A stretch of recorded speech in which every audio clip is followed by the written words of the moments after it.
Le Seigneur soit avec vous. Et avec votre esprit. Proclamation de la bonne nouvelle de Jésus-Christ selon saint Luc. Gloire à toi, Seigneur. Jésus ressuscité, apparaissant à ses disciples, leur disait: il fallait que s'accomplisse ce qui était annoncé par l'Écriture, les souffrances du Messie, sa résurrection d'entre les morts le troisième jour et la conversion proclamée en son nom pour le pardon des péchés à toutes les nations, en commençant par Jérusalem.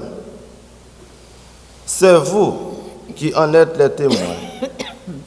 Et moi, je vais envoyer sur vous ce que mon Père a promis. Quant à vous, demeurez dans la ville jusqu'à ce que vous soyez revêtus d'une force venue d'en haut. Puis, il les emmena jusque vers Béthanie et, levant les mains, il les bénit. Tandis qu'il les bénissait, il se sépara d'eux et fut emporté au ciel. Ils se prosternèrent devant lui, puis ils retournèrent à Jérusalem remplis de joie. Et ils étaient sans cesse dans le temple à bénir Dieu.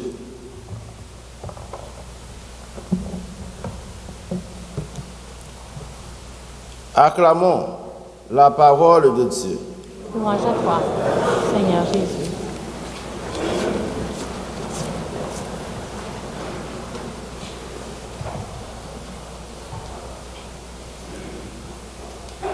L'Ascension, source de joie et d'espérance. Frères et sœurs bien-aimés, en célébrant aujourd'hui la fête de l'Ascension du Seigneur, la liturgie nous invite à cultiver et à vivre dans la joie et dans l'espérance. En ce sens, nous ne devons pas rester à murmurer et à lamenter sur nos problèmes économiques, nos problèmes familiaux, politiques, sociaux et environnementaux. Nous devons au contraire chercher à déposer nos pas sur les pas de Jésus afin de pouvoir les transformer en joie et en opportunité.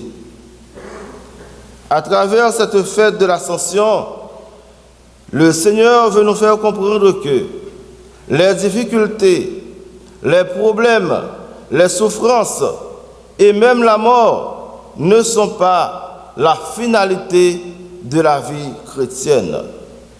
Ils ne sont que des moyens, des étapes à suivre afin de déboucher sur la vraie joie.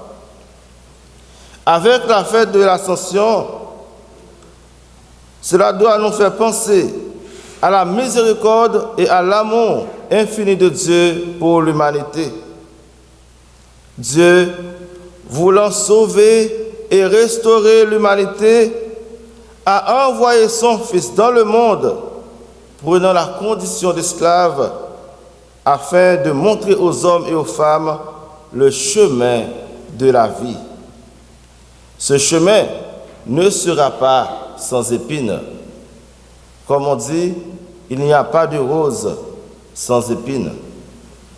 Même si en marchant sur ce chemin, nous rencontrons la croix, la persécution et la souffrance, mais nous avons la ferme assurance que ce chemin conduira quand même à la gloire et à la félicité.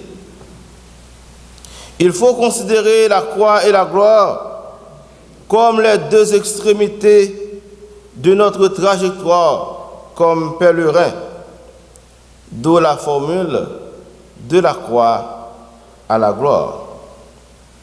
Ce chemin est ouvert pour l'humanité depuis le jour de l'Annonciation avec le fiat de la Vierge Marie, pour ne pas dire au moment de l'incarnation.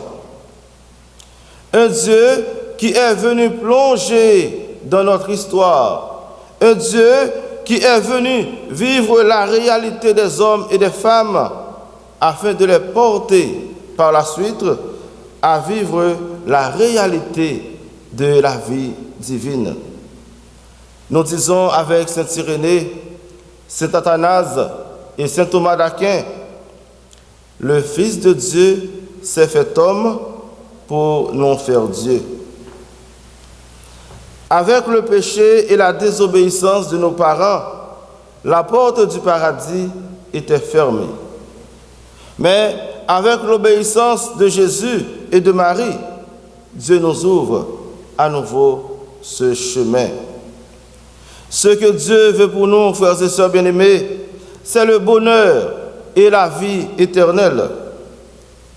Pour ce faire, il nous a livré son Fils unique qui a accepté librement de prendre la mort sur la croix, mais qui est ressuscité le 3e jour.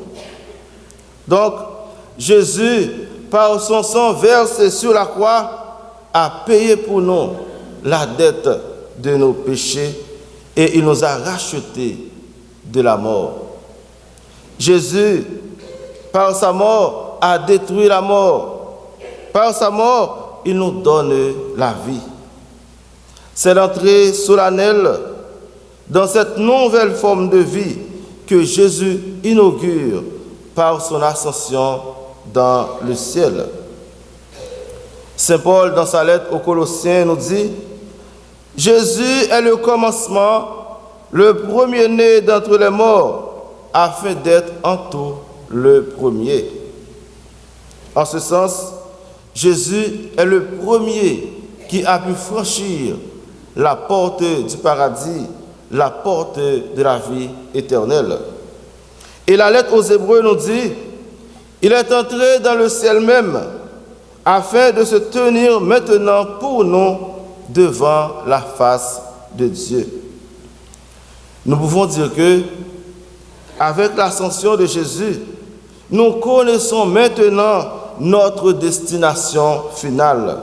Nous savons ce qui nous attend à la fin de notre pèlerinage sur la terre. Comme chrétiens et croyants, comme fils et filles de Dieu, nous devons savoir que notre demeure finale n'est pas sur cette terre, mais dans le ciel avec Jésus auprès du Père. Cependant, pendant que nous sommes encore sur cette terre, nous ne devons pas seulement rester à fixer notre regard vers le ciel. Entre-temps, nous devons nous occuper aussi des choses de la terre. À ne pas oublier que nous sommes citoyens et citoyennes de deux cités. Citoyens du ciel, citoyens de la terre. Durant notre passage sur la terre, nous devons travailler pour faire de la création un paradis. Nous devons conjuguer nos forces pour transformer la terre en un lieu où il fait bon de vivre. C'est ce message que les anges ont venu apporter aux disciples de Jésus dans la première lecture. Galiléens, pourquoi restez-vous là à regarder vers le ciel? Par cette parole, les anges rappellent aux disciples qu'ils ont un travail à continuer et à achever sur la terre. C'est comme s'il leur dit, vous n'êtes pas encore dans le ciel. Pour Jésus, sa mission terrestre arrive à son terme, mais pour vous autres, c'est à peine commencé. Donc, les apôtres doivent laisser la montagne et retourner dans la plaine auprès de leurs frères et sœurs pour leur faire connaître ce message de joie et d'espérance. C'est à chacun et à chacune de nous que ce message est adressé. À la suite des apôtres, comme baptisés, nous sommes les témoins de la résurrection du Christ et de son message. Nous devons aller rencontrer tous ceux et toutes celles qui sont découragés et désespérés pour leur communiquer ce message de joie et d'espérance. C'est une responsabilité que le Seigneur nous confie. Et Saint Luc nous dit dans l'Évangile que les apôtres retournaient à Jérusalem remplis de joie. C'est une manière à Saint Luc pour nous dire que les apôtres ne restaient pas seulement à adorer et à contempler, ils vont aussi en mission. Sous la mouvance de l'Esprit Saint, ils sont allés communiquer aux autres ce message de joie que Jésus leur avait donné. Si à l'Ascension, la mission terrestre de Jésus touche à sa fin, eh bien du même coup, celle des apôtres commence. Les apôtres doivent cesser de regarder le ciel afin de trouver maintenant la présence du Christ ressuscité sur le chemin de la mission. Ils doivent cesser de côtoyer et contempler le Jésus physique pour contempler le Jésus spirituel. D'où la naissance de l'Église. L'Église a la mission de perpétuer le sacrifice de la croix. Et c'est là que nous allons aussi découvrir tout le sens de l'Eucharistie. En célébrant l'Eucharistie, frères et sœurs, nous rendons le Christ vivant et présent dans le monde. Nous actualisons le sacrifice de la rédemption. En célébrant l'Eucharistie, nous donnons à l'humanité tout entière de contempler dans la foi le visage caché du Christ. Ce visage qui a été disparu devant les apôtres le jour de l'Ascension. Il ne faut pas seulement rester à constater et à observer. Il faut agir et poser des actions concrètes. C'est là notre mission. C'est la mission de chaque baptisé. Aujourd'hui, à l'occasion de la fête des mères, nous voulons couronner toutes les mamans et les grands-mamans. Que vous soyez mère biologique ou spirituelle, vous avez du prix aux yeux de Dieu. Nous sommes conscients des sacrifices que vous, les mamans et les grands-mamans, avez consenti pour faire l'éducation de vos enfants et parfois dans des situations extrêmement difficiles. Nous savons aussi le rôle que vous jouez dans la propagation et la transmission de la foi dans les familles. C'est un travail qu'il faut continuer à faire.